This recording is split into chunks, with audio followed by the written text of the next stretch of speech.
and I mean this wholeheartedly, I enjoy the suffering. You can call it masochism or whatever it may be. I love the hustle. I love the pain. I love the suffering. I love going out there. I love nothing more than going out there and completing a really hard session. Don't get me wrong, I'm nervous on the doorstep. If I've got a really hard day out, maybe it's a race simulation session for my coach, or I don't know, endless VO2 max efforts or whatever it may be. I'm nervous. I'm thinking, I don't know how this is going to go. And if it's a 5-minute effort, for a 3-minute 30, I'm thinking, there is absolutely nowhere. I'd rather be anywhere than here. 4-minute 30, I've got Rob Hatch in my head. I can see the finish line. I've got the yellow jersey on. You know, lactate's coming through my ears. But I'm like, this is the best thing ever. And that's the key. You've got to love the pain. You've got to love the suffering to race at a high level.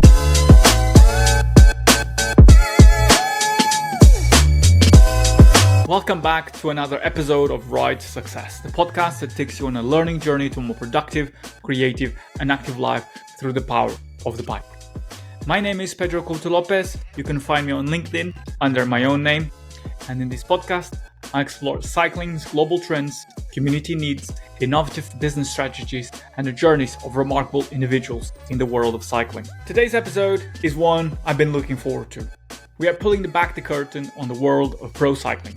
Not the highlight reels or podium celebrations, but the real, unfiltered truth. And there's no better person to take us there than Inigo Hawkings. He's an elite cyclist, content creator, and one of the most honest voices in the sport right now. In this conversation, Inigo talks about the mental toll of training, the toxic undercurrents in racing culture, and he also shares what it really means to chase success on the bike and online as a content creator. I found this episode raw, insightful, and packed with value for anyone who rides bikes, creates content, or dreams of doing both. So let's get into it.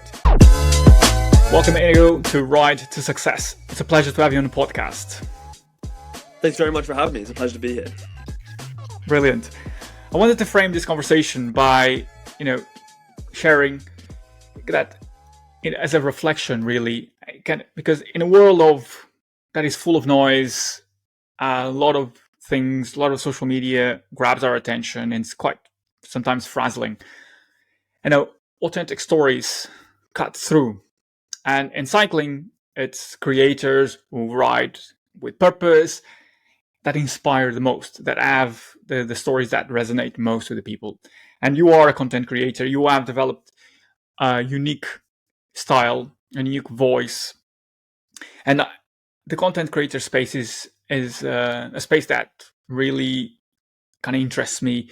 I feel like there is a lot to learn. And it's a space that has completely changed the landscape, the media landscape, the way we share, the way we consume content. But before we get into that, I wanted to first touch upon on your personal experiences in cycling. And I wanted to find out a bit more about you. And can you take us back to the moment when you fell in love with cycling and what that moment symbolizes for you, what makes it special for you? I can pinpoint it pretty precisely as to the point where I found cycling as a sport. So sports been a part of my life ever since I was younger. Ever since I was small, I love football. I played a lot of sport at school, and obviously 2012 comes around. You got the London Olympics on the horizon. Super exciting. I live quite close to London, so this is something, and I love sport. So this was fantastic. This is a fantastic thing for me. I was super excited about it. In the weeks prior to the Olympics, of course, we had the Tour de France, and the first British champion on the team in Bradley Wiggins, racing, trying to win the Tour. Everyone called it ridiculous. Everyone said that winning the Tour de France in the first 5 years, never going to happen. And there he was, and after something like 2 weeks, he was in the yellow jersey, and it was almost a foregone conclusion that he was going to win the Tour. And I sort of tapped into this, thought, wow, this is really cool. This is really exciting. First British cycling champion. I mean, sport I've never heard of, or really invested in. But wow, this seems pretty cool. And I watched it a bit more, and I found out how much more complex it was as a sport. It then will obviously fast forward to the Olympics, and obviously the time trial. Bradley Wiggins in the spotlight again. Of course, I'm going to tune in because there's this new national hero.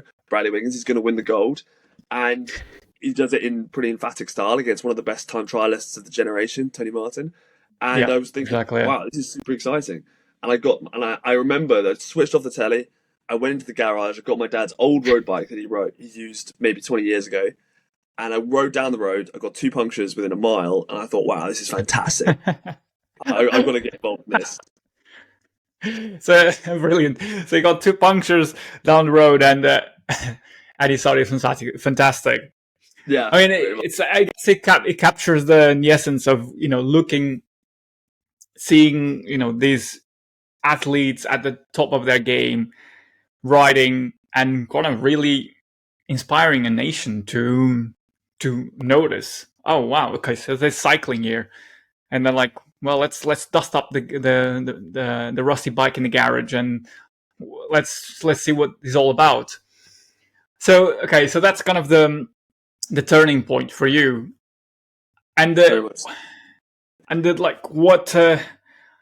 How was the evolution from that?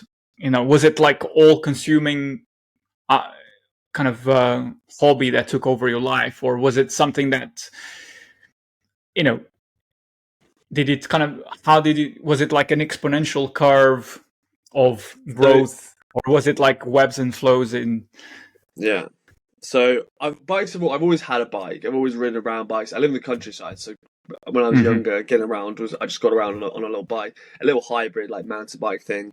I never really thought of it much. I would go on bike ride, like what you might call bike rides as a kid, and just literally just around my local village. I'm not thinking about distance or speed or anything like this. I'm just literally going to see my friends or just going into the forest. The concept of going fast on a bike was something that was completely alien to me. And seeing, as I say, Bradley Wiggins cruising at 50k an hour, I'm thinking, oh, this is interesting. I'll be interested to give this a go. From then on, it was more of a slow. It was definitely a more of a slow burn. It wasn't like I launched into it head first. I was just on the cusp of going away to boarding school, so I didn't really have the opportunity to go on a bike a lot there. So when I got the opportunity, I would come home at weekends. I remember for my birthday after that, I got a sort of a very entry level road bike, rim brakes with cables everywhere, and like just complete the beginning of the beginning. Starter bike, and I would just go out at the weekend. I'd do maybe, I don't know, 20 miles or something like that, maybe with my dad. And it was like that maybe for 4 or 5 years. As I say, I was at boarding school, so that was all I really had time for. But it picked up after that. Very good. And so, okay, so let's take you back to the present now, and I'm kind of interested because there needs to be a point where social media, obviously you grew up with social media. Social media was all around you. It's not something you kind of, I guess, perhaps can even. Well, yeah. Sorry, let me rephrase this. You have grew up with social media, and at what intersection as cycling and social media kind of clicked in for you? Because it's now a huge part of what you do, but I'm kind of interested to that starting point. Yeah, so it goes back to lockdown, more post lockdown. I was in Italy for my Erasmus year abroad at university, and I was just in a house with a load of Italian students, and I downloaded TikTok for the first time. I've been on TikTok a couple of months or something like that.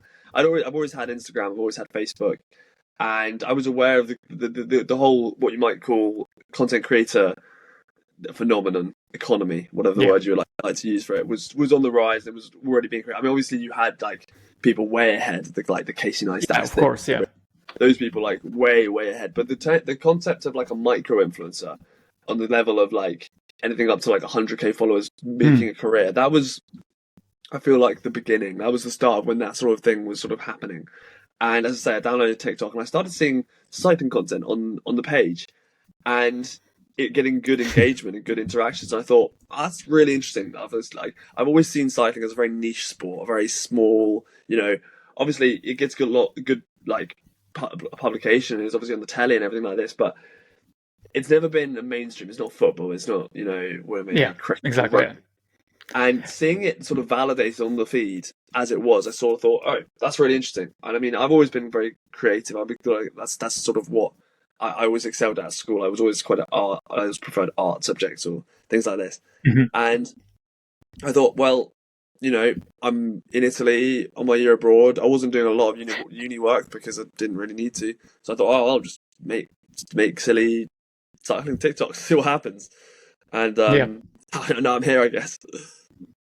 very good. I mean, okay, so let's kind of break this down. So you are in Italy for Erasmus. Well, kind of just to kind of contextualize this, what took you to Italy to do an Erasmus year abroad? I think is that correct? That's correct. Yeah, so I was at university. I was at the University of Reading, and I studied Italian. That was my degree. Oh, right. And Okay, that makes sense. yeah, so I did my year abroad in Italy. Okay, so and Italy as well being a cycling nation. I mean, Yeah, very amongst much so. France and Belgium and Netherlands, it seems like a perfect place to start something that is cycling related. Did you ever whilst in Italy, did you ever went on bike rides? Did you kind of immerse in the cycling culture in Italy? Yeah, so I took my bike out there. That was a very important thing for me because it was such a Hmm. fantastic opportunity to ride in like one of my favorite countries, meet new people, and as well, the reason I studied Italian at university is because I wanted to get the fluency. And the way I Ah, saw okay. it, the best way of getting fluency is to talk to the people. There's Yeah. no amount of lectures or seminars that are going to make you fluent in a language. So I thought the best way to go and speak to people, and one of the best ways for me to go and meet new people was on the bike. That's just the easiest way. So I was incredibly fortunate out of my time in there. I was in a place called Padova, which is just outside Venice, Padua. and Yeah. and I was incredibly lucky. I found a local bike shop that sort of took me in, looked after me, and took me on the group rides. And after a couple of months of riding, I was able to meet a couple of the pro guys who lived around there, guys who were like racing the world tour, and then even Mhm. they took me in and they coached Oh, me and they wow. would take me on the That's good. rides, and I got opportunities to ride with like people now like champions of the sport. Like I was riding with like Johnny Milan and Mako Makato, who's DS at UAE and things like that, and just I was just a brand new cyclist, and they just yeah. So I was incredibly lucky in my time out there. That's impressive. And I guess I don't know. You are now. You also race bikes at. I guess correct me if I'm wrong, but at elite level. Yeah. Um, and it was that kind of for you a natural progression through riding bikes, kind of growing your interest for the hobby of riding bikes, and then you saw it as a natural step. Okay, like I want to ride fast. How can I do this? Yeah. Kind of in a way that is competitive, perhaps. Yeah, as well. It's like I was saying before. I've always been involved in sports since when I was younger, from when I was a kid. I've always been very competitive, and as soon as I got into the sport, I started riding, and I started riding consistently. And I sort of thought, well, the natural next step is racing, like or competition, I guess. Whenever I've been in a sport before, I played like a lot of hockey Yeah. competitively. You train, and then you have a game, you have a match at the weekend. It's just a natural progression of training and then competition. So I started riding, I started getting fitter. I thought, okay, well, I need to test myself somewhere. I need a competition, I need a race. I did a race, and I sort of got the bug, and I thought, well, this is wicked. I gotta get more of this.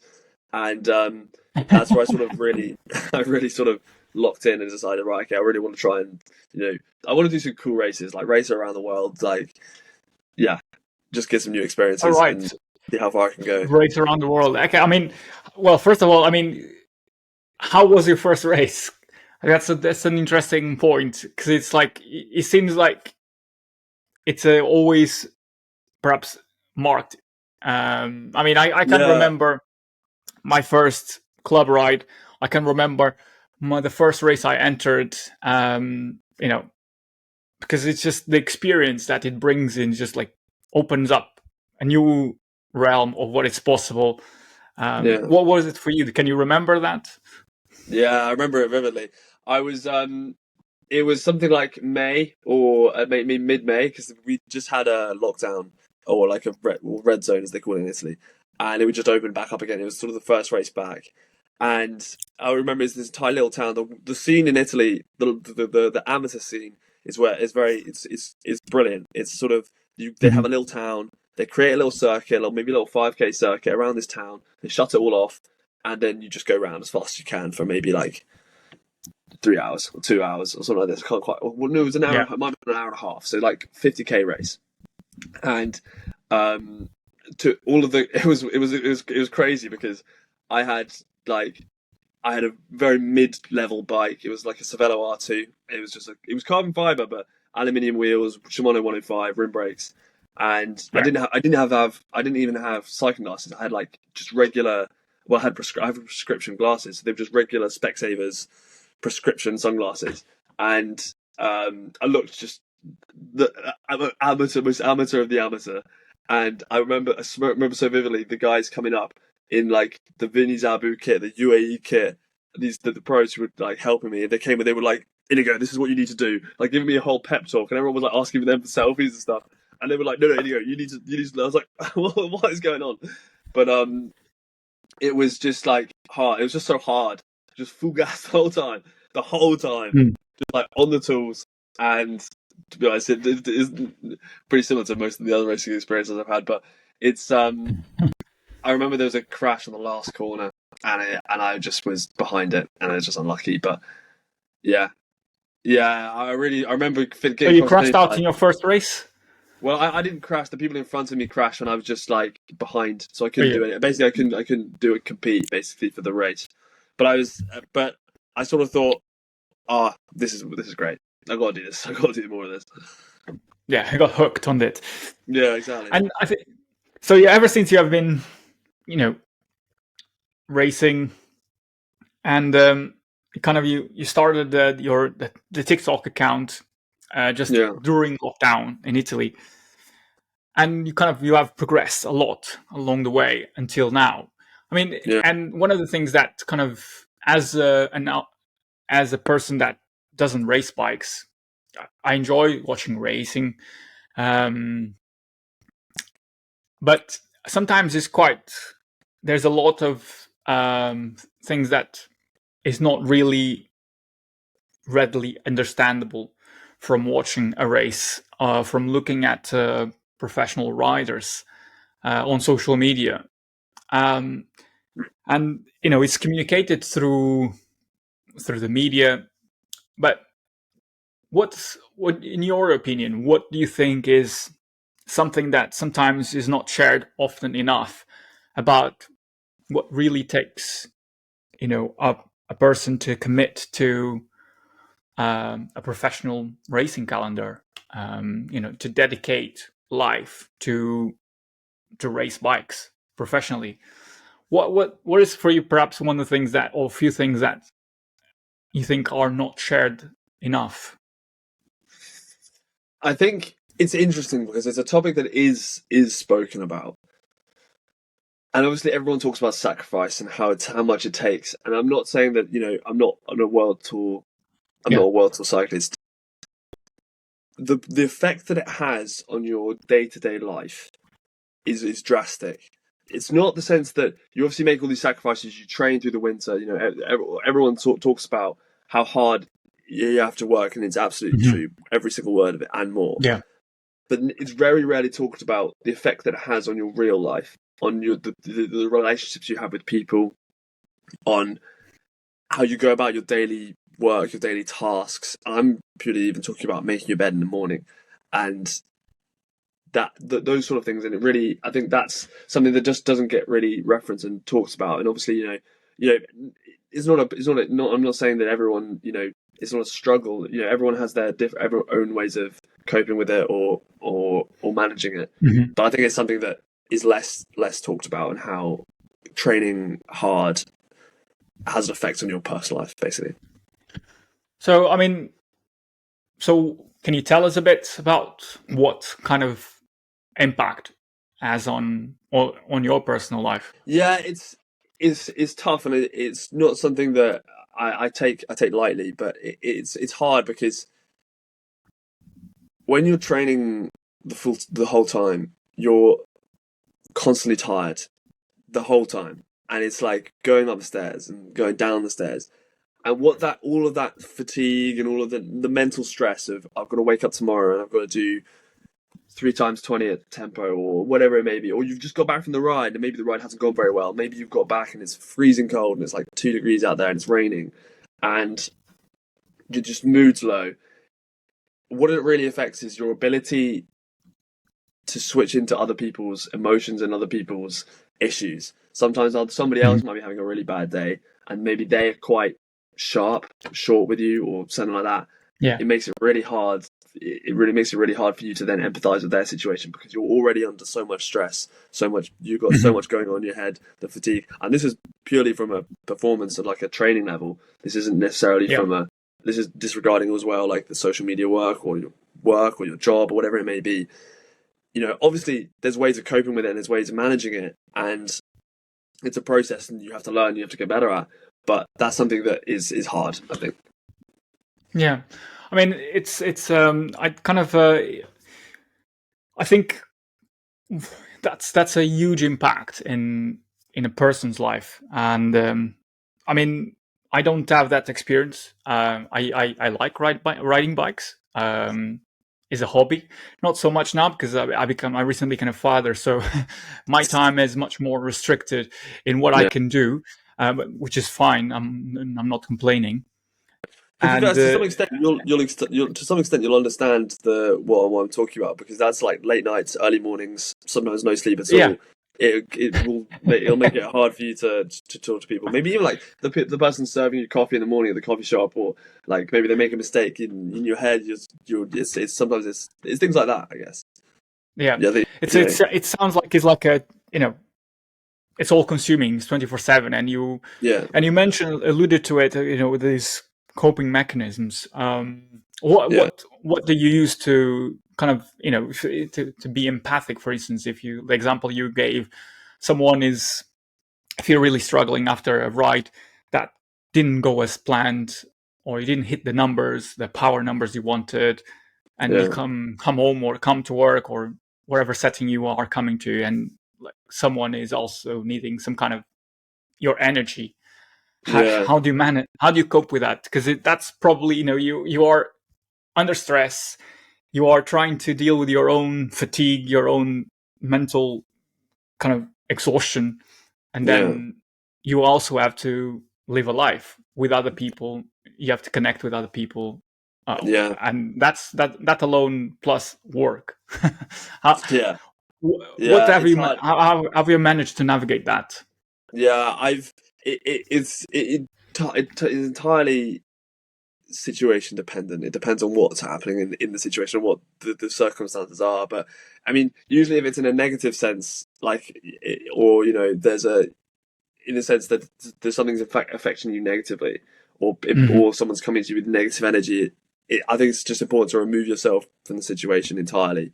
Because otherwise, if you say, you're far more likely to regret something that you say at the time, rather than if you just remove yourself. I think the effect is far better to just remove yourself from the situation and move on. But if it's a positive thing, it should hopefully not affect you nearly as much. But it's just, I think it's just something that's, like you're saying, it's just not that's not mentioned, but it's something I found interesting. So I mean, it's good that you are touching on this, because I mean, I've spoken with other athletes, professional racing at the highest level in the UCI, kind of world elite.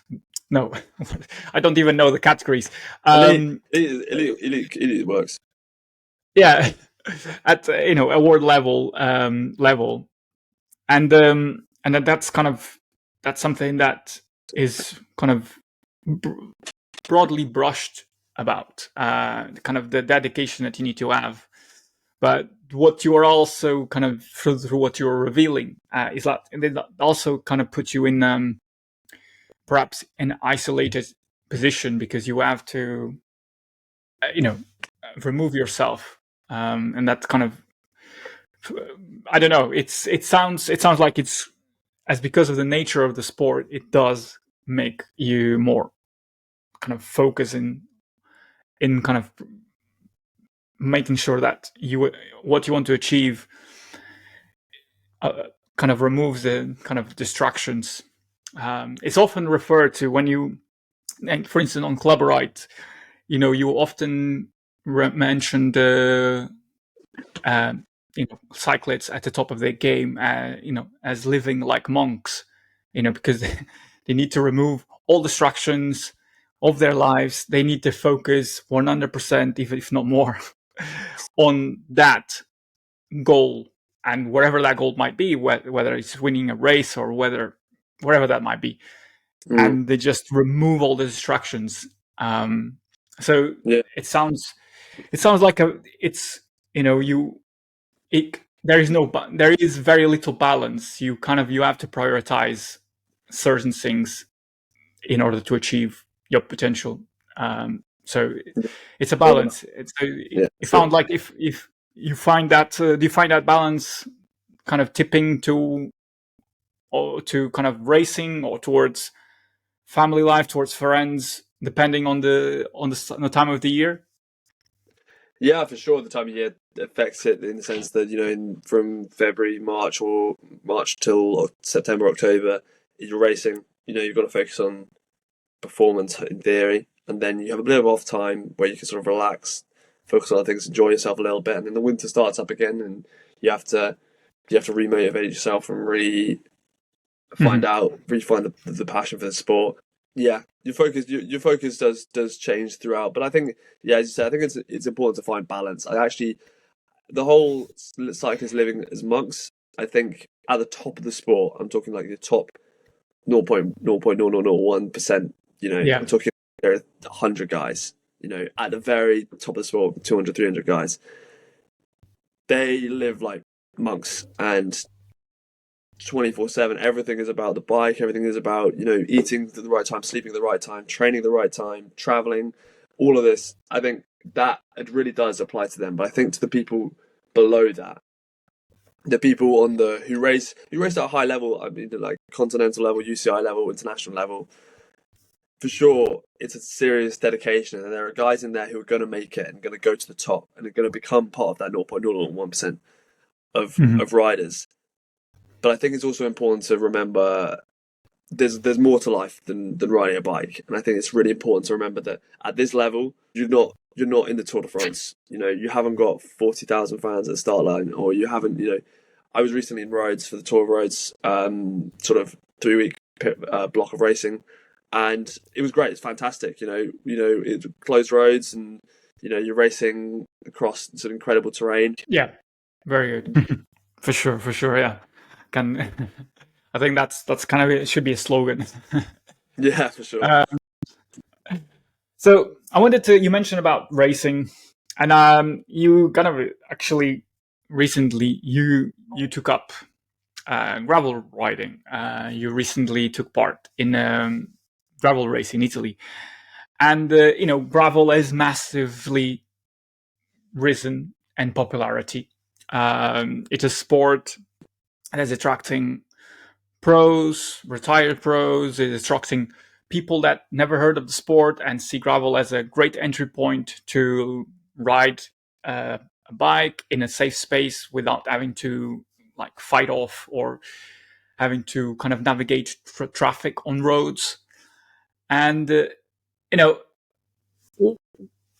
and I think there's a lot of positives with the gravel riding. And as you have recently took it up, riding and racing, in your perspective, what positives do you see from gravel riding? Well, I think first of all, it's like the song goes, that don't call it a comeback. I've been here for years. Gravel riding, I think, is the realest definition of cycling. I like to call it real ciclismo. It's something that's been around for hundreds of years. This is what the Tour de France was back in the 1900s. This is what all those races were like. They were racing over these mountain passes and gravel roads. It's exactly the Yeah, same thing. exactly. Yeah, We're doing exactly the that's a same good thing. point. Yeah, that's a good point. Yeah. Admittedly, the technology is different, and we're on far more reliable equipment, and it's all faster and everything like that. But I think that the concept is still almost exactly the same. The positives of the sport in the sense of gravel is a different sport to cycling. Well, first of all, I think it's more fun. Don't get me wrong, I love nothing more than sailing down a main road at 50k an hour in a bunch, people shouting left, right, and centre. I love that. That's brilliant. But for 80% of the race, it's not like that. You get the baby, there's times where, maybe you go down a descent and it's brilliant fun, but there's a lot of times when you're suffering up a climb and it's not quite as fun. Whereas gravel, you could be an hour off the back and still be having the time of your life. You could be an hour off the front and be having the time of your life. You could be in the bunch having the time of your life, because all you're doing is you're racing. The road is far slower, apart from anything else. I think there's less danger involved.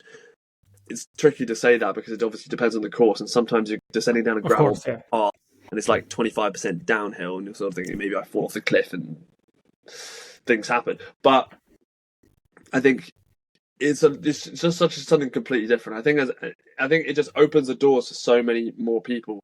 And I think it's so much better because I say better purely because it's just so more accessible. And I think more people can do it. You can ride a gravel bike on the road, you can ride a gravel bike off the road. It's sort of the best of both worlds. And I think from a competition perspective, you can race the same races as your idols, in the context of if you want to race, the race I did was called the Hills, and you had Thomas de Gent, former World Tour pro, icon of the sport, breakaway legend, and I had the guys. There were guys maybe 10, 15 rows behind me. Maybe they started cycling a month ago. Maybe they started cycling 2 years ago. They're 50 meters apart from a Tour de France legend. You can't do that. You can't do that in any other form of cycling, let alone another sport. I think that's a very good point. Yeah, it does open the doors to, in a way, for me, cycling and gravel specifically, kind of it's a better leveler. It opens the doors to better opportunities as an entry point to cycling, as an entry point to enjoy riding bikes. As you mentioned, it does also provide the opportunity to ride and mingle with athletes that are now at the top of their game or are retired professionals, both men and women, and it's a very particular quality of cycling. I don't know many sports where you can share your playground with professionals, with serious competitors, and with people that started yesterday. And that's I think that is what makes it such a beautiful sport. There are a lot of barriers to it. There's a lot of barriers to entry to cycling, wherever discipline it is. But I think once you get into it, in your instance, as you shared with us, there are people that are very welcoming, that take you under their wing and teach you what to do, how to do it. And that's it speaks volumes about some in certain aspects, the level of welcomeness that exists in these communities. What was your experience of that gravel race? Can you, because it was your first? I think this what race was your first experience? I don't think we can talk about this race as a first race in the context of what actually happened, because this race was I think this race was like no other gravel race has almost ever happened for anyone, let alone my first race. The conditions were just biblical. It was forecast to rain a little bit in the morning, but we woke up and it was pouring with rain. We thought, right, this could be a long day out, and then it didn't stop. It was just torrential rain for an hour and a half in the first hour and a half of the race. What was meant to be like a Strada Bianchi style, through the vineyards, dust and sort of thing. Oh, this will be fun. 20 degrees should be fine. Turn into your worst mountain bike off-road mud nightmare. It just 7 hours of just pure I don't even have words to describe what happened out there. I don't think this was a standard gravel experience. And I think it spoke volumes that there are guys out there who've been racing gravel for like 3 or 4 years, and they were saying they've never had a day like that. And that was the hardest day they've ever had on a bike. I think so. I think that, yeah, in the context of my first gravel experience, I don't know if it's very. I don't know if it's ideal. Okay. Fair point. Fair point. I mean, but 7 hours in mud, soaked through, because of the conditions. Sounds like you were atrocious. And you alluded to it and earlier on in the conversation about a lot is talked about mental sacrifice, about not mental sacrifice. Let me rephrase it, like mental resilience in becoming and in being in cycling, because so much of it is about managing the pain, and not all of it is pain. Okay, right, let's reframe this. Cycling doesn't have to be about pain. There's a lot of enjoyment, but at the level you are competing at the level of at the world class level, there's a lot of pain that you need to manage, because that's the kind of the trade-off. So what kind of mental techniques, mental kind of mindset shifts that you have learned along your journey into racing bikes that now allowed you to race through these conditions for 7 hours, and finish the race? I think it's something that I speak to a lot about with my friends, about the guys who I ride with a lot, and cyclists. I think even at a lower level, we're all, I guess there's no, like, I would say, like, tapped. There's something going on. In what world is it fun to go out and hurt yourself for 5 hours or 7 hours in the rain, or 4 hours in Greece up a mountain? Like, there's nothing logical about that. So for a start, you have to be wired differently. I mean, in this context of what I'm doing, I mean, I may be racing around the world, in the sense I'm racing around Europe a lot. I'm not at the world class level. I'm very lucky to the opportunities I get, but I think the techniques that you used I don't think they're even called techniques in how you manage the pain, or how you. And I mean this wholeheartedly, I enjoy the suffering. You can call it masochism or whatever it may be. I love the hustle. I love the pain. I love the suffering. I love going out there. I love nothing more than going out there and completing a really hard session. Don't get me wrong, I'm nervous on the doorstep. If I've got a really hard day out, maybe it's a race simulation session for my coach, or I don't know, like endless VO2 max efforts or whatever it may be. I'm nervous, and I'm thinking, I don't know how this is going to go. And if it's a 5 minute effort, like a 3 minute 30, I'm thinking, there is absolutely nowhere I'd rather be anywhere than here. 4 minute 30, I've got Rob Hatch in my head. I can see the finish line. I've got the yellow jersey on. Lactate's coming through my ear, out through my ears, but I'm like, this is the best thing ever. And that's the key. You've got to love the pain. You've got to love the suffering to race at a high level. Yeah. I guess that's that determination. You have to embrace it. Exactly. Kind of, I think that's lean. Yeah, I mean that applies to many other facets of personal life, business, sport. You have to lean into discomfort. You have to lean into sometimes what is difficult, or is the obvious difficult choice to make, because sometimes that's where you get the most rewards. Yeah. And it's and like I said,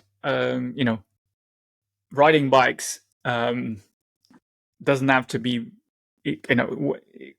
cycling is very often framed as, embrace the suffering, embrace the pain. It's like you have a lot of branding, a lot of communications messages coming from brands in cycling, touching and kind of showing that side, so to communicate kind of how great they are, or communicate their vision and what they want to resonate with the customers, and that's communicated through bike racing, communicated through branding, through communications that kind of it's more towards the serious kind of competitive, enthusiastic side of the sport. But there is also the other side, which doesn't involve that, and that's there's a lot more nuance to how brands communicate that, and sometimes it's done effectively, sometimes not. But that's where the kind of the majority of the population reside, in that space where riding bikes can be A to B on their hybrid, on their town bike, going to the shops. But we're now focusing on kind of the competitive side of cycling. And I think one of the key aspects that I see nowadays, and you are in a privileged position because you are working with brands, you are a content creator that have grown a significant following. And with any sport, it is relevant to attract new people, younger people to embrace, as you found the love for cycling through watching the Tour de France, through watching the Olympics. It's also important for young riders, for young people to see role models and kind of see, yes, I feel inspired about doing this. Let's get a bike and ride down the roads and see what it's all about. Mm. From your perspective, how do you think brands can attract more people into the sport, and specifically young people? The thing is, I think it's not the brand's responsibility. I think it's the brand's desire, because they're going to sell more product. But I don't think it's the brand's responsibility to bring more people into cycling. I think it's much more the responsibility. I think it's partly the responsibility of people generally. I'm talking, if you're in the context of younger people, I'm talking parents or role models. Mm-hmm. But also, I'm talking about, local government, the main government, to improve infrastructure. You look at countries like Denmark, Netherlands, have all the infrastructure. Riding bike is second nature. It's completely normal. Yeah. You just have a look at Amsterdam and bikes everywhere. I don't think it's up to the brands to force people or try to encourage people to get on the bike. Of course they can, and the way I would personally do it is through social media. I mean, of course, I would say that as a social media content creator, because unfortunately, I think what you might term as old media in terms of like newspapers or television, young people aren't consuming that nearly as much as they were 20, 30 years ago. Social media is by far and away the biggest form of media that people are consuming at the moment. I can only see it worse. But I mean, I wouldn't say worse. I'd say better. I mean, for instance, I'm not. Okay, so let me just contextualize this. I'm not as young as you. I consider myself young, but I'm not as young as you. And I have stopped watching television. If I go and turn my TV on, it's to watch YouTube. So, and as you pointed out, the way you consume media is shifting. A lot of people are turning into streaming services, to YouTube, to social media. Whether to buy products, to know about how to find people that have tried it and can tell you about their experience, or to just pass the time. I mean, to your point, there is a lot that is needed to be done in terms of governance, in terms of building the infrastructure, and cases like Denmark, Netherlands, it's proven that that's how you do it. There is kind of a clear blueprint in how to create the infrastructure, and so people can then feel more comfortable and take up cycling to ride their bikes, not cycling as a sport, but to ride their bikes as a mode of transport. But we are talking here about the competitive nature, and so I mean, there is not a. You mentioned that it's an interesting point, because brands that ultimately they want to sell more stuff. They want to grow their revenues and their profit as a result. And from your experience from working with brands, do you notice kind of a significant shift in how brands approach working with content creators to make their space, to make their products more accessible to a more diverse kind of population? I think it's all about education. I think people don't do something because they don't know how to do it, and that's the first barrier, and it's the easiest barrier. And cycling is such an inaccessible sport. You know, we wear lycra for a male. That's certainly in the UK. That's not something normal. And that for a start, you know, that's an immediate barrier. But then of course, then you've got to go contend with the concept of a puncture. What happens if you puncture? No, if you've never had a puncture before, how are you gonna know how to fix it? You know, how do you go round a corner? Like the tires are so skinny, like what you're gonna slip over immediately. You know, there's so many barriers of this sport is like so inaccessible. I think it comes all the way back to education. It's all about teaching people how to do the sport. And it's what I've seen brands basically do. The shift has gone completely in the direction of, you know, even if it's irrelevant to their products they're selling, they're trying to educate their customer base in how to be a cyclist. Because if you're going to educate them into how to be a cyclist, they're more likely to come back to you because they have that loyalty. So, you know, if you're thinking of a brand in the like, let's not think, you know, Colnago. You know, they want to sell the new V5 RS or the Y1 RS or something like that, but then they're putting out a reel like, this is how you fix a puncture. That's not like, okay, yes, they'll do it on a Colnago bike, but, you know, you're not like, you know, that's not a direct benefit of a Colnago. You're not saying, wow, the Colnago is brilliant, it doesn't puncture. You're saying, like, you're going to have this problem, here's how to fix it. And then the person will learn that, and then I think, oh, that was cool. I'll come back for more tips and more tips and more tips, and then eventually you have Colnago's great. They're really nice. Oh, I'll buy one of their bikes. Yeah. Mm-hmm. So it's creating that relationship, that long-term relationship through sharing educational stuff. And is that how you see? Because I mean, there is different facets of how you will go about creating engagement on. Towards people that are entering, to people that are already like someone like myself that has already, you know, I've been cycling, riding bikes, road bikes for the last 10 years. So I'm a much in terms of my knowledge, I'm a much higher level than someone that is entering or finding out about the sport. And I think kind of from your experience, so the kind of two-part question. One is, what do you think is the key to building an engaged cycling audience on social media? And two is, how do you then kind of create a unique voice within that space? Because there's different ways of, you know, educational, inspirational, funny type of content. So can you share a bit more? How do you go about that?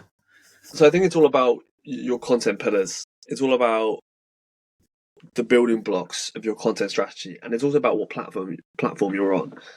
Ultimately, people buy people. People invest in people. You know, if you're a brand, you're coming at it with this your big corporation, you know, forward facing. Look at us, we're Colnago. We have these these are our bikes. They're great. Everyone's going to see that. You know, no one really likes being sold to. No one likes adverts. You know, when you're on YouTube, an advert, you're like waiting to skip it. You don't want to watch the advert. So you need to try and stop selling your product to the people.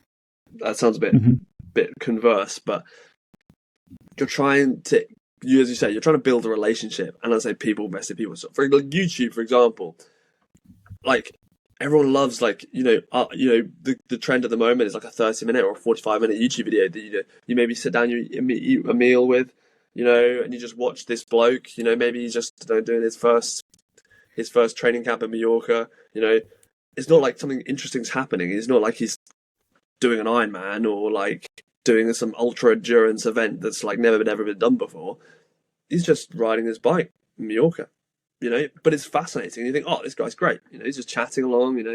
That's what brands need to tap into. That's what brands need to really think about when they're making content going forward. They really need to understand that it's all about building that personal relationship. The most successful accounts on TikTok, for example, are the ones run by actual admins who are young, grown up on social media, understand the concept of trend hopping or trend following, understand the context of what a viral video actually looks like. Because I think what a viral video actually looks like is not what a lot of people think it actually looks like. Viral video is opportunity. That's the first thing. It's a lot of luck, but it's all about opportunity. And if you give yourself the chance to create a viral video, you're much far more likely.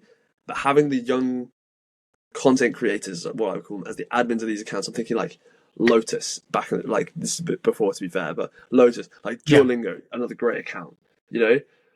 Those sort of accounts are the ones that succeed and the ones that gain a load of followers, and those are the ones. That's the marketing strategy I think that I would prefer, and the one I would recommend at least going forward for cycling brands. So I think that's a valid point. So the question that comes for me is that brands will have kind of their own brand style. They'll have guidelines, and a lot is discussed about the creativity of individual creators and the unique voices that they bring through their own channels.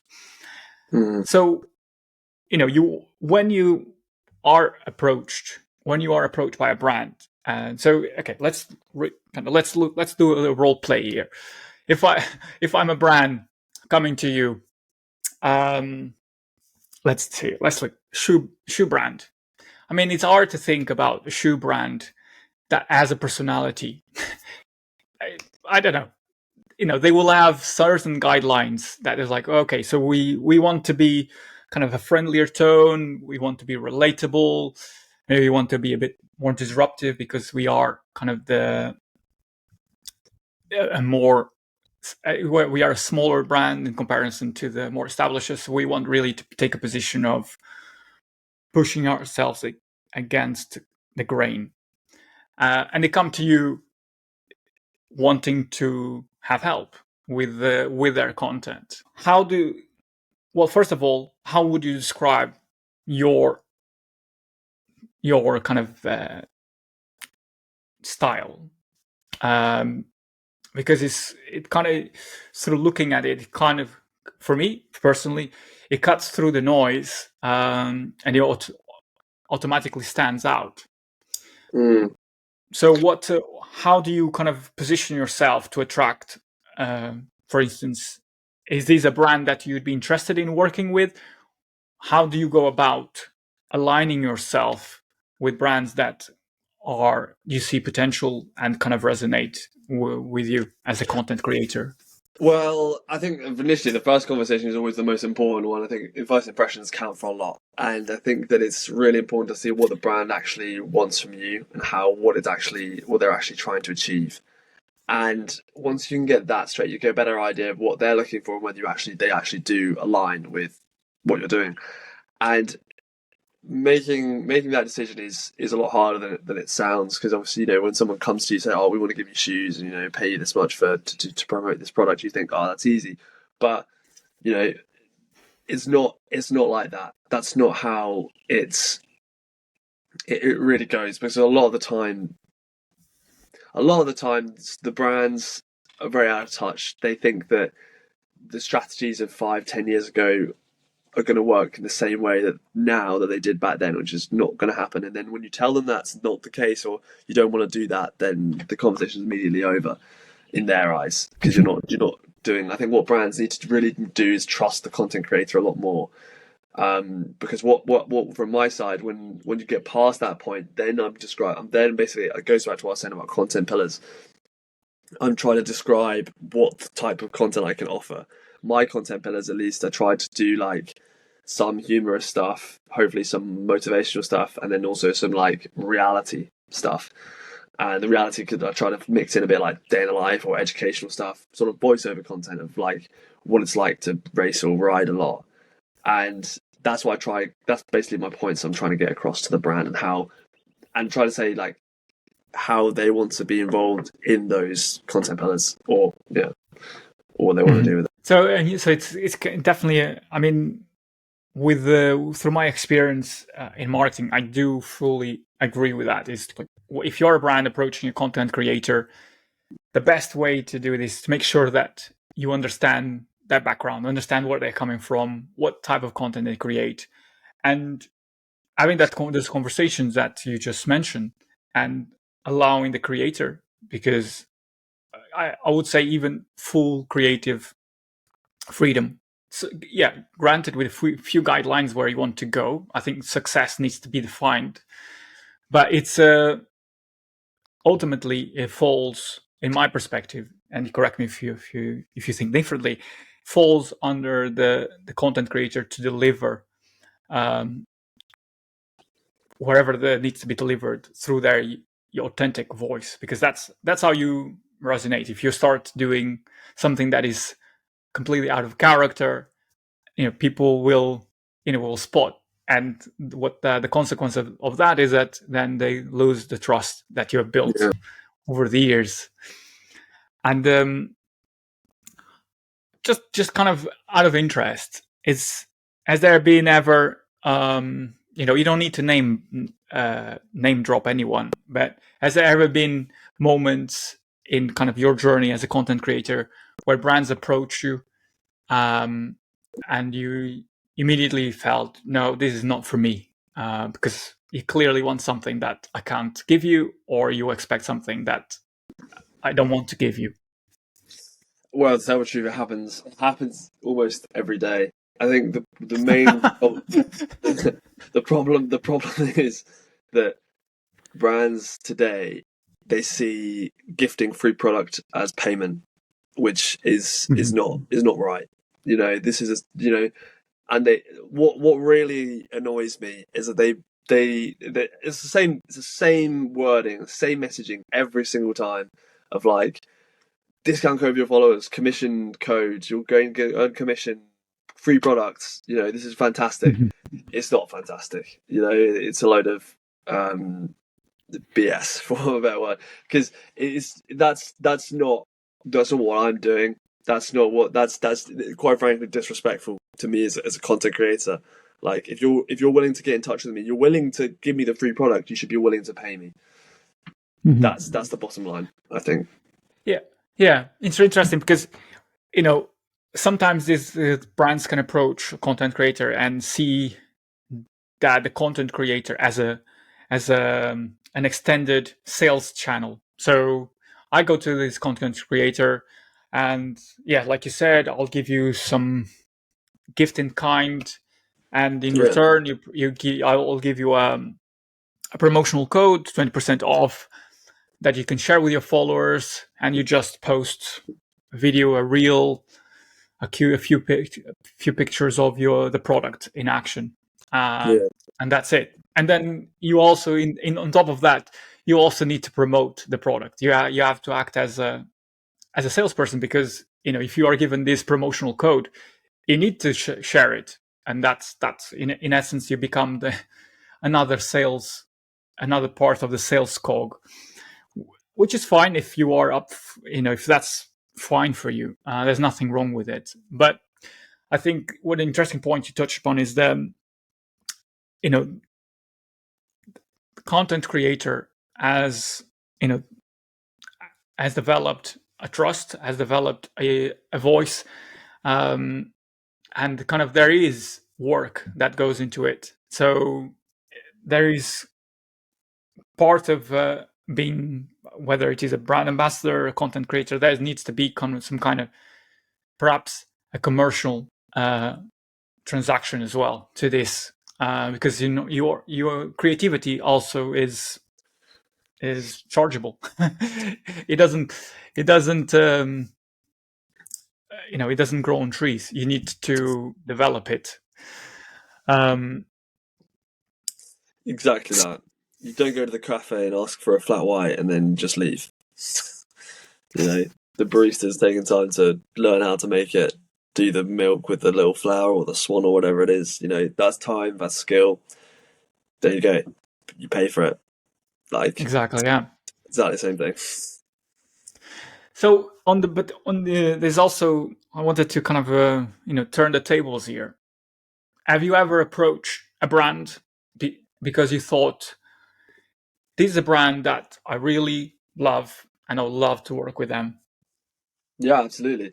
Again, also happens all the time. As content creators, you're always looking to expand your portfolio, and occasionally, there's it's the context of like, maybe there's products, as you say, that I really like, or products that I need in my thing, that I think that I have a good enough following. I feel comfortable reaching out to a brand, and I send them an email. I say, I've got this much followers, this much monthly impressions, this engagement rate.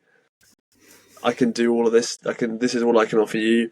This would be a great fit if you can pay me this and give me this product. 9 times out of 10, I don't get a reply, but it's all worth it for the 1 out of 10. Yeah, and I think one of the questions that comes immediately to me is like, as a content creator, from my perspective, we're looking as an outsider looking into the content creator economy. If you want to be for the long term, you need to be careful with the brands you work with, because cycling space, in the grand scheme of things, is a small space, and if you burn bridges, people will talk about, and it's easily a kind of a turn off for brands trying to work with you, that you try to work with. So I kind of have a 2-part question, which is, do you find yourself curating the brands you work with? So you are, do you have a criteria list that's going behind your selection process? And the other one is, have you reached a point that where you can kind of, and this is a kind of a personal question, but feel free to push back, there where you can feel comfortable making a living out of your content creator business? Sorry, can you remind me the first half of the question? So the first question, sorry, is maybe I shouldn't be asking 2-part questions.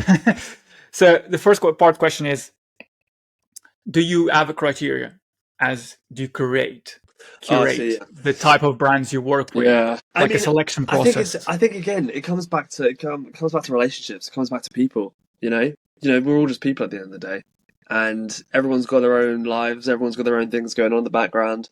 If you invest in the people, you're far more likely to create a better relationship with the brand. In cycling, as you probably know, is not what you know, it's who you know. And if you know the right people, the right doors will open. That's the secret. That's the trick. Anyone who's ever asked me, whoever wants to get into content creation, create partnerships, brand partnerships, gain sponsors, meet the right people. That's the best advice I can give. And that's how I would create all of my relationships. Because if you become friends with a person, they're always gonna then. And it may sound cynical, but as you mentioning in the second part of your question, I'm trying to make a living here. This is not. Yeah. This is business. This is work. This is like life. That is the key, and so it all comes down to relationships. Yeah. Mm-hmm. So, kind of coming back to my 2-part question, the second part. Are you able to make a living out of it at the moment? To tell the truth, I'm not 100% making a complete living at the moment. I live at home, essentially, which I'm very lucky to have, and I'm looking to expand that. I'm looking to try and open up the partnerships. Unfortunately, it's a difficult position. It's like a catch-22 position that I'm in the sense that to have meet the people and have the partnerships and get the opportunities, you have to live in a big city like London, for example, where all the brands are, all the corporations are. That's where everyone's based. It's super easy. I was in Italy for the Hills Gravel, and around there. It's a centre of industry in Italy. A lot of the Italian brands you've ever heard of, like City, Yeah. Elite, all of the Italian brands you can ever think of, based in that area. It's big. It's centre of industry. I was at the race.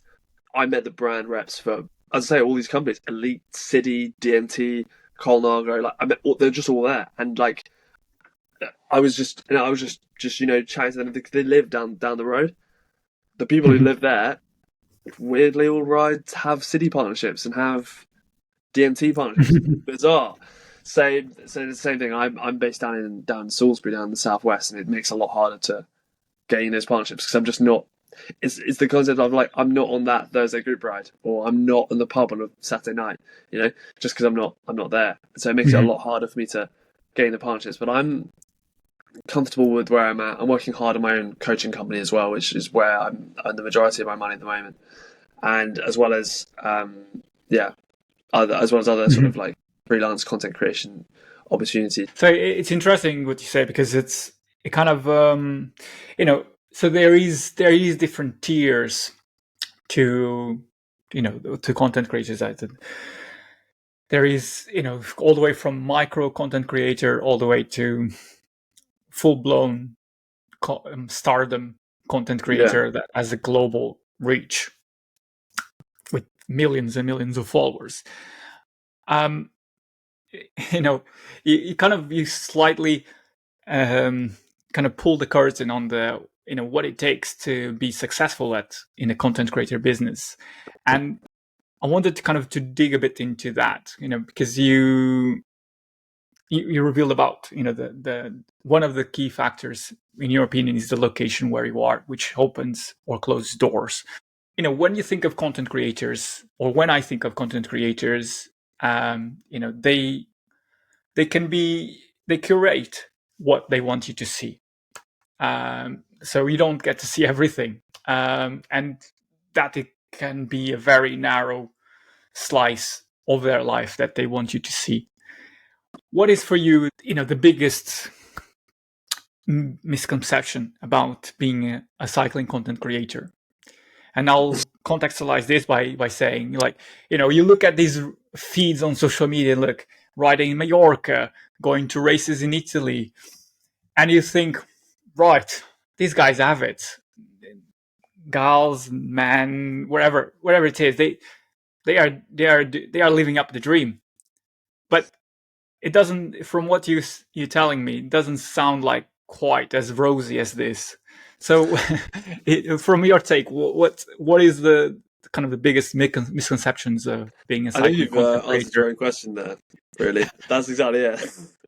It looks great on the feed, but in reality, it's you're like a duck. You're smooth sailing along the top, but then you're paddling like mad underneath. Yeah. That's pretty much what it looks like.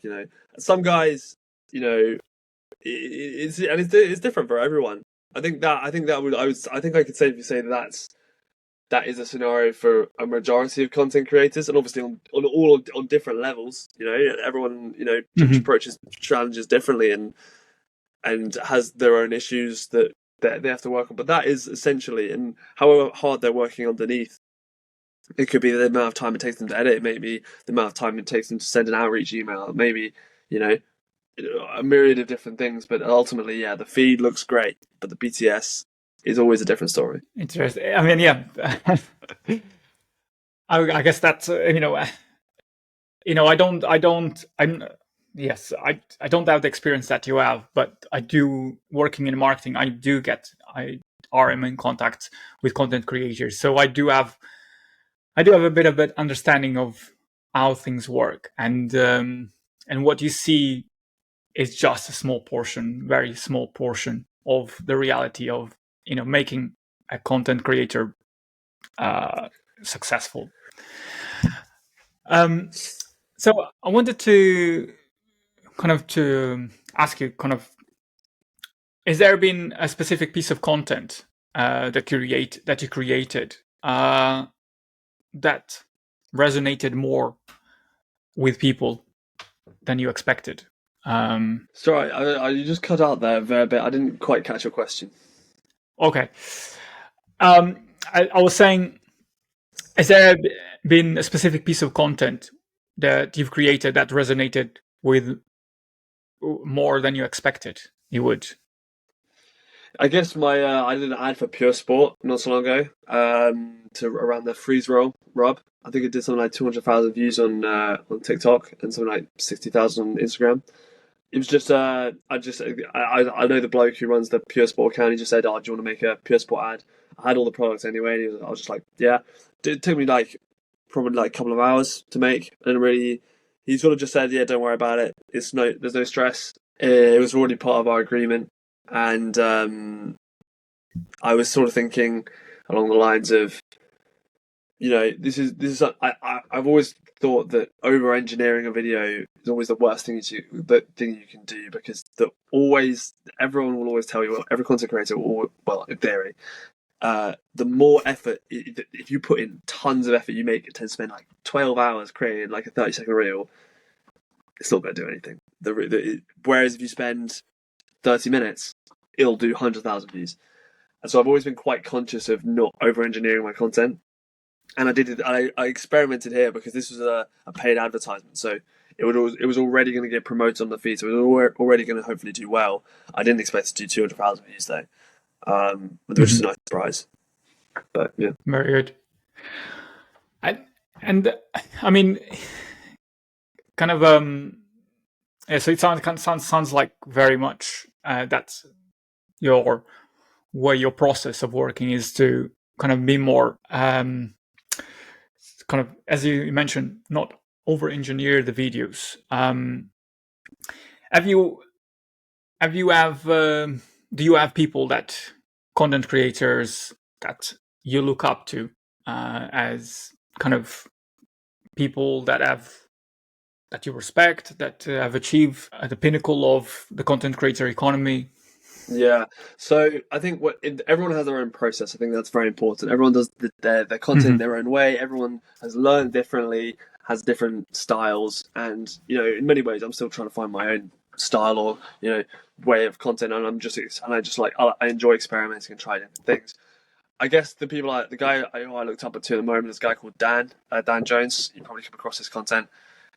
It's high production.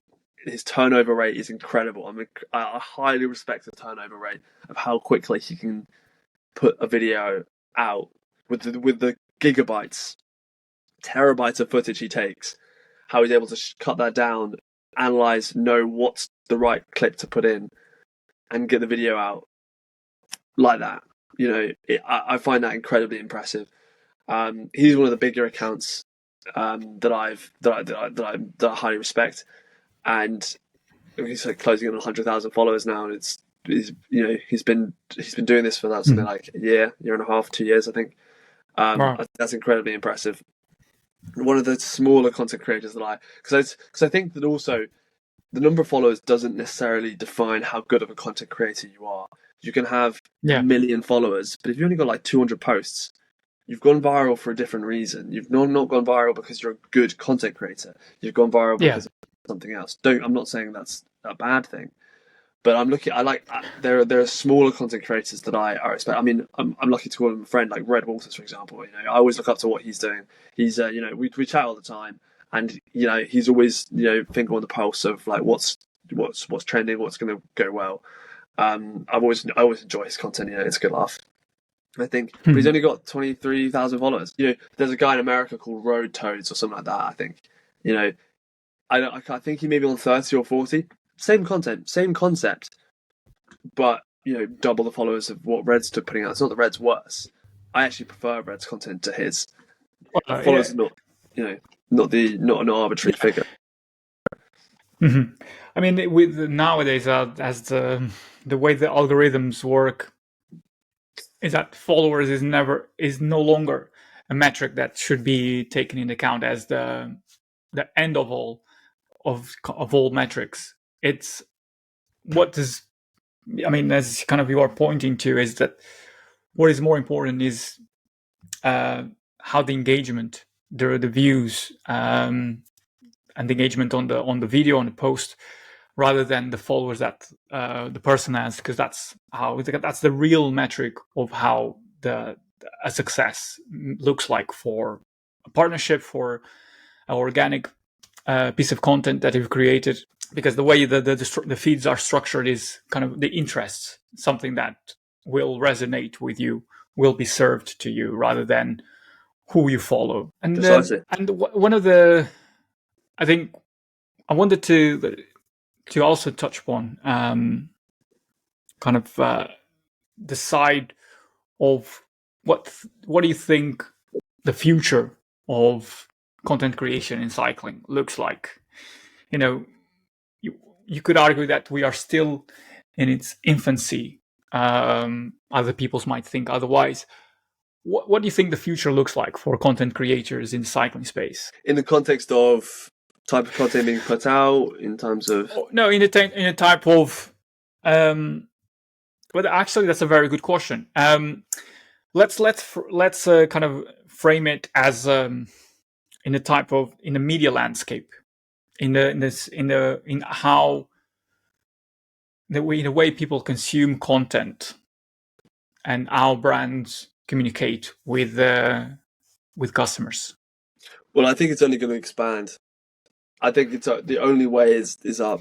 The amount of what you might call micro influencers, in the sense of people up to like 100k followers, is growing exponentially by the day. It's never been easier to be a content creator, and I think that's the only direction that the brands can really go, and it's only going to get bigger. It's only going to get. I mean, ironically, I say worse, because instead of better, purely because I think that social media isn't always a power for good.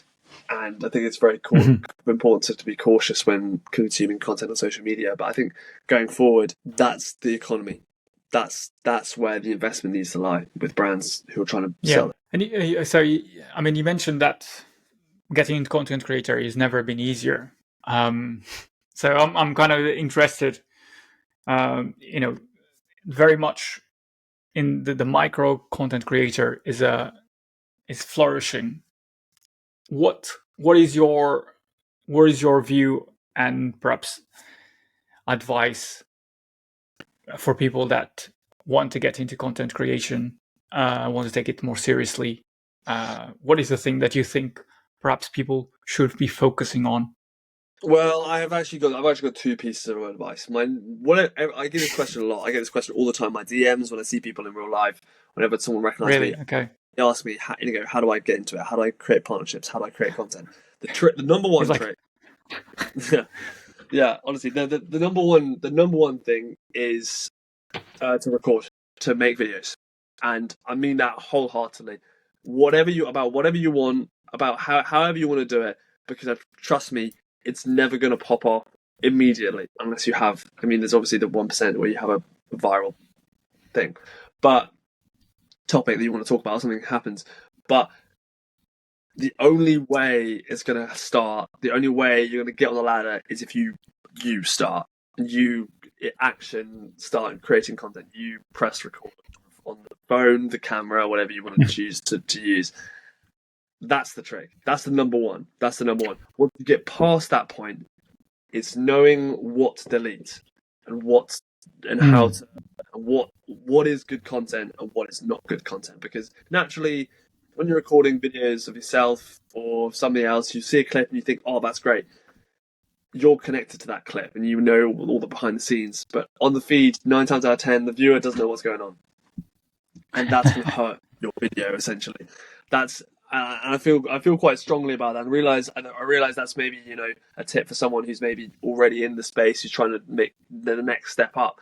But I still think it's important for somebody starting out. You've got to press record, but you've also got to know when to stop. Essentially. Yeah, this it's a good point, because that's what really differentiates anyone that with a social media account from a content creator that has started doing paid partnerships or has brand endorsements.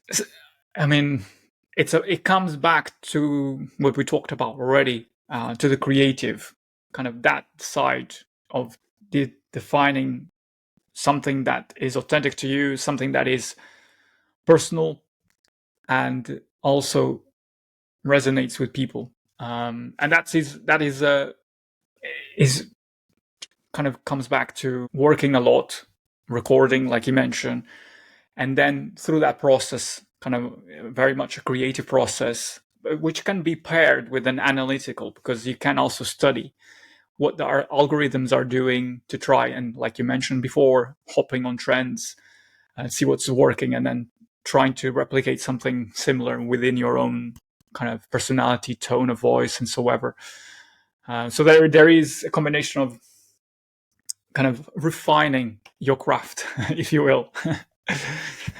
So I'm interested. There is a lot of work that goes in behind the scenes.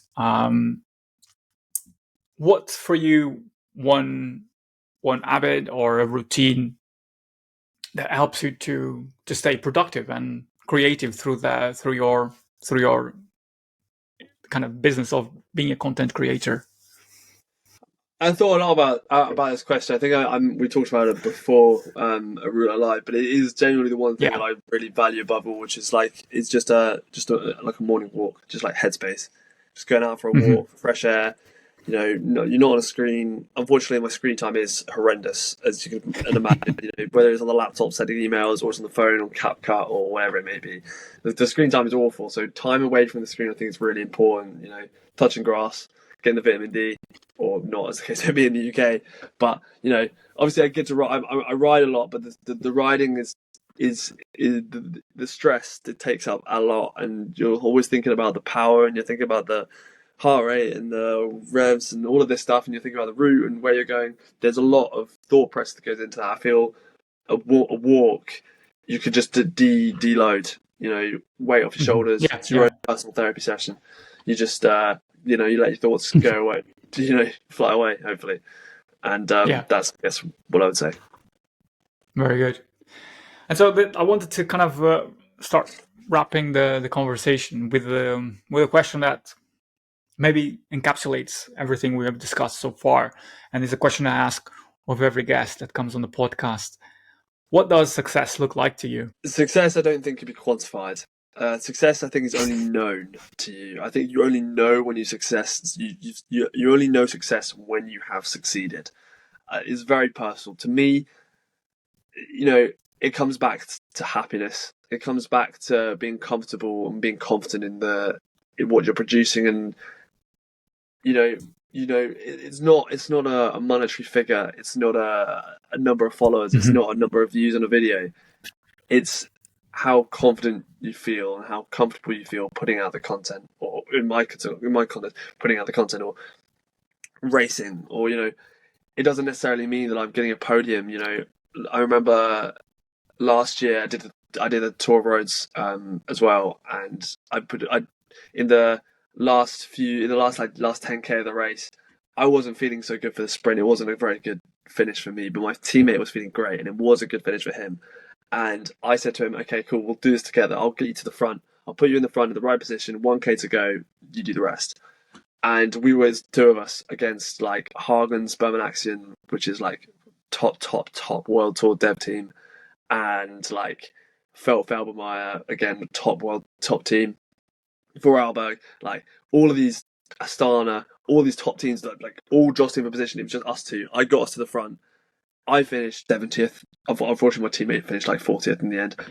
But for me, that was success. For me, that was I did a performance I was proud of, and I gave everything I had on the day, and I was happy with that. For me, that is success. It's happiness and it's confidence in your own performance, essentially. Very good. Yeah, it comes to a point where it's crucial to be happy with where you are, with your own performance, with your own where you are in life. And happiness is subjective, but it can also be pinned down into what it means to you, and that is very personal. So thanks for sharing that, Inigo. So it comes to the point now where every guest leaves a question to my next guest, not knowing who they are. And the question that was left for you is the following. Can you share a positive action to improve cycling? Positive action to improve cycling. It's quite hard because without context in terms of what does improving cycling actually look like? We're trying to sell more bikes. We're trying to get more people on bikes. What do you reckon? Well, that's the nature of the question. It's open ended. So What are you trying to do to improve it's for cycling? you it's for you to decide what needs to be improved. I think And your actually it's culture. personal I think it's reply, culture. personal take on it. Yeah, I think it's culture. It's cycling. I can only speak to the coach. I can only speak to the cycling that I know and the cycling that I've experienced. And the cycling that I experienced is incredibly toxic. And I thought it was just a UK thing, but it turns out I've spoken to a lot of people across Europe, like in France, Italy, Belgium, the same thing. Nobody wants anyone else to succeed, and it's such a rare thing that I've seen, specifically in cycling. You know, I can understand there's always a little bit of like jealousy going on, especially at high level sports, but to the point that it's got to a point that is unsustainable in cycling. It's just not. It's not right, and I really don't enjoy it, and it's something that I really. The more I notice it, the more it really sort of angers me that we've got to this point where everyone wants to see everyone else fail, no matter what level you're at. And Right. Okay. that's not right. That's not right, and Mm-hmm. that's what I would like to see improved in cycling, basically. So it sounds like I don't have experience of this, but it sounds like very much like a dog eat dog kind of scenario where everyone Yeah. is trying to make sure that no one else apart from them is the best. Yeah. Sorry, Sort go of on, like, go on. yeah, no, it's sort of like that. It's in the context of it's more the sense of somebody sees if people see other people succeed, they trying to find excuses for them to have succeeded, and sort of think, oh well, he Right, only won okay. because the guy behind him was drops or like and I realize I'm talking about this from a point of an elite cycling level, but I still notice it in the tiers down the sport in terms of like when talking about performance. I still Mhm. notice it in like people who just go out with the club on the chain gang, or maybe just or still maybe in an entry level cyclist. People still sort of look at the other person and say, oh well, he hasn't got a good bike. My bike's better than his, or like, oh well, I think that he only did that long turn on the chain gang because he doesn't have a job, or something like that. That, and they're sort of like it's just a toxic atmosphere to be a part of. And So, I don't see the what reason would for you it. say would change it? How would you? What things would you do to change it? Because it sounds like it's very pervasive in the context that or Yeah, I in the, think the only thing the groups that you exist in.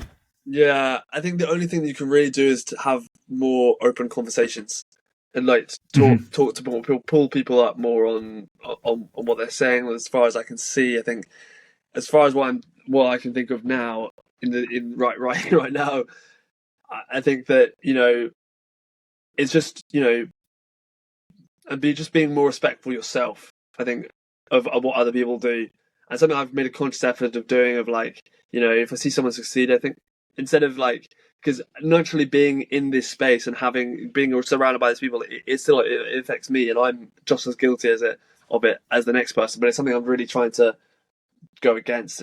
And instead of seeing someone win a race that I would have liked to have won, or seeing someone win a race that I would like to have competed in, instead of thinking, oh well, you know, well, like trying to think of any negatives. Oh, you know what? Fair enough. He's done the hard work. I know what it's like to train the winter, and he's clearly done the hard work. Mhm. It's not a fluke that he's won the race. You know, in that analogy, I guess I'm trying to improve myself, and hopefully I can. The more people I talk to, the more hopefully it rubs off on other people. But I think it'll be a Mhm. slow burn. Yeah, very good, very good. So, well, first of all, kudos to you to take that that stand and wanting to have things change and for the better. And I wanted to now to kind of to put to you, what question would you like to leave to my next guest? Well, it's not quite as deep. I want to ask, there's one bike ride in your life that you want to go back and live again? Click fingers, you're back at the start of the ride. What one and why? In the context of like, it could be the ride to the pub. It could be the first time you ever did 100 miles. It could be like the best ride you did on Mallorca, or any ride. Just like what one bike ride would you go and relive again, and why? Maybe it could be a really bad bike ride, and you want to go and relive that bad experience. We come back to the what we discussed about the cycling being about pain. Embrace the pain. Yeah, exactly. Yeah. Brilliant. Okay. That's great. I mean, that's brilliant. I've started thinking now what ride would I like to return to? It's a slow burn. I need to come back to this one myself. Yeah. Inigo, it's been great to talk to you and really kind of pull the curtain on what looks like the business of content creation and the intricacies of it, but also you sharing your passion about the sport and what it means to you. And I think it speaks about someone that is deeply invested in not only making a business succeed out of your passion, but also you're deeply in the trenches of making your hobby pay off. As in whether it is racing, whether it is content creation. So thanks for sharing that story with us. No, thanks for having me. It's been a pleasure. I really enjoyed it. What a power conversation with Inigo Hawkings. From the emotional way of racing to the hustle behind content creation, he reminded us that success isn't always about what it looks like from the outside. It's about staying grounded, creating with purpose, and riding through the hard stuff. If today's episode resonated with you, I would love for you to share it with a friend, leave a review, hit follow so you don't miss what's coming next. Like more stories, more insights, and more inspiration from people shaping the future of cycling. And as always, keep riding with purpose, and we'll see you in the next episode of Ride Success. Take care.